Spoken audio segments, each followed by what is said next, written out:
Not Linda Dubay. I am back, and this is MJ's Art Law, and today we are talking to book authors, and I wanted to see if the cameraman could zoom in on the front of this. This is The Jesus Thief. It was written by J.R. Lankford. It's her second novel. The first novel is also here tonight. It's right here, The Crowning Circle, and J.R. is with us. Which camera am I on? Can you get that? Okay, there we go. Thank you very much, because you can see Jesus' face just lightly on this, The Shroud of Turin. And actually, J.R. is with us this evening. Thank you for coming in, J.R. Lankford. Well, thank you for having me. You bet. I actually bought your book a year ago and saw you speak and was blown away by your story. Oh, I'm glad you enjoyed it. The fact that you are an engineer by training. Yes, I am an electrical engineer. And you wrote a book that poses science versus religion. Yes. And it's about DNA and cloning Jesus. Yes. How did you move from engineering into book authoring? Well, anyone who knew me when I was young would wonder how I ever became an engineer, because I really read my way through my childhood. And just before college, I woke up and realized that there was a physical world out here, so I decided to be an engineer and explore it. But when I was 11, I discovered the French author Colette. She was a great influence on me. And I knew at that time that I really wanted to be an author. But to me it was magical. I mean, you had to know what people, be able to predict what people would do under different circumstances. And at the age of 11, I couldn't predict what I would do in the next 5 minutes. So I always had a feeling it might be something I would do later in life. And interesting. Yeah. So when did you start writing? You say later in life. Were you in your 30s or? In 1993. You just started within the last decade. Well, yes. I'd had a career, very enjoyable career.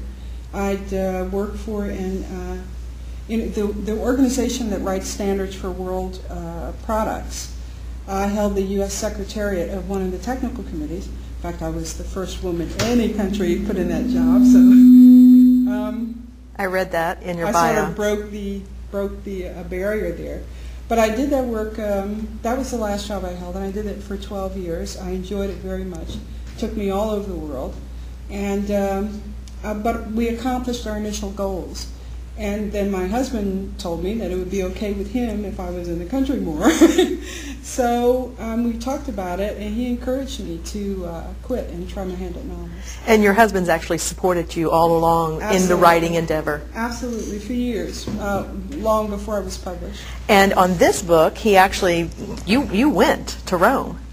I went to Italy. You went to Italy. Yes, I did. And you actually did your research there. Yes. I was reading about, you even thanked in the back here your cab driver, I believe. Absolutely. In the translator that Absolutely. took you around Italy because, okay, one of the things I wanted the viewer to know about the book, and this is what really caught my eye about this, is knowing that you come from a science background, and this is probably one of the debates that for sure in the last 20 years has been on Time Magazine, the cover of Time Magazine at least twice a year, yeah, which is the existence of whether or not science can prove the existence of God. Right. So this is what J.R. Lankford does in her book, The Jesus Thief. On the very first chapter, she sets up Dr. Felix Rossi is her main character, yes, who, the fourth paragraph in, she says, Dr. Felix Rossi represents science, and the father, Bartolo, represents faith.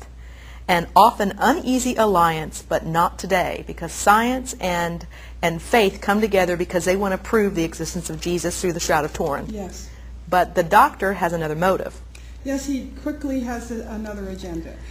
This is based on real research, of course, that is conducted on the Shroud of Turin, where science is trying to prove or disprove that it's the burial cloth of Jesus Christ. Yes.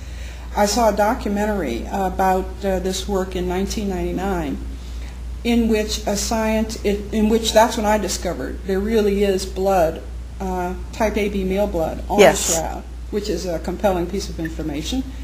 And then I learned that one of the scientists on the team had actually done unauthorized tests on the DNA and run unauthorized PCR tests. And by the time that program was over, I had the title for this novel, The Jesus Thief, and the basic concept. This was while you were watching television. I was watching television. Well, I was watching, it was on the Discovery Channel or something like that. My husband and I love to watch science programs. So I had the concept for this book afterward, and I really couldn't not write it because religion and science have been two of my great interests. I firmly believe that they are not contradictory, that Yes. they're quite complementary, in fact. And so this book gave me an opportunity to explore both. And it was a thrilling experience writing this. On the next page, you're indicating that the reason why Dr. Rossi was chosen to be Yes. able to do this research is because he's a very good Catholic. Yes. But further along, we find out that he just found out he's Jewish. He just found out he's Jewish. Literally 2 hours before going to see the shroud. That's right. He gets a phone call from Yes. a relative who says, guess what, we just found out we're Jewish. We're Jews, that's right. Yes. Well, this has actually happened to many people because of what happened in the Holocaust and in other Yes. things. But to me, that was the way I wanted to do this story justice. I wanted to explore the science of cloning. One goal was that by the time you close the book, you know exactly what human cloning is, and with no difficulty, without even realizing you've learned. Because I think that's going to be important for our society. It's coming, it's almost here. And the more of us who know about what it is, the better off we'll be. And on the other side, I wanted to look at this interface between science and belief. I'm fascinated by what we do because of what we believe. And certainly, Felix became the character who contained this contradiction. He is a scientist, he has a religious motive, then he finds out that he has a background which in a way disturbs him. Yes, it does. It disturbs him, but it also based makes on his religious beliefs. Makes for great reading.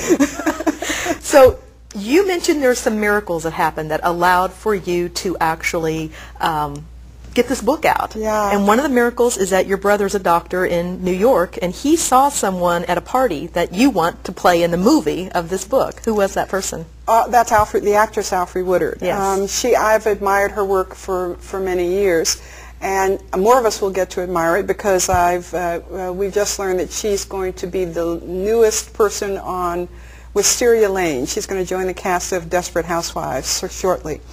But when I was writing the book, it came to me. I imagined it as scenes, as if it were a movie, and so I cast them. And Alfre Woodard in my mind was Maggie, and Russell Crowe was Sam, and Felix is a young Jeremy Irons, you know. And now you actually have optioned the rights for this with Alfre Woodard. Absolutely. She told my brother to tell me to send it. I sent it to her overnight, of course, and 8 days later, she was on my cell phone. And she said she loved it, and she wanted to purchase the rights to the book. Wonderful. And now you actually are also involved in the screenplay writing aspect? Well, that was a big surprise. About a month ago, the production company that is probably going to make the movie, well, they called me and asked me if I'd come out to Hollywood, and would I try my hand at a screenplay. And I've never written a screenplay and hadn't viewed myself as a screenwriter, so it was a bit of a surprise. But I'm in the middle of giving it a try right now. That is fantastic. Congratulations. We are speaking with J.R. Lankford. This is her first book, well, second book. This is The Jesus Thief, and it's a fabulous book, and it's about the cloning of Jesus with the Shroud of Turin as the DNA contributor for the cloning of Jesus. It's a fabulous book, and do you have a website on this book? Yes, it's thejesusThief.com, the title of the novel. thejesusThief.com.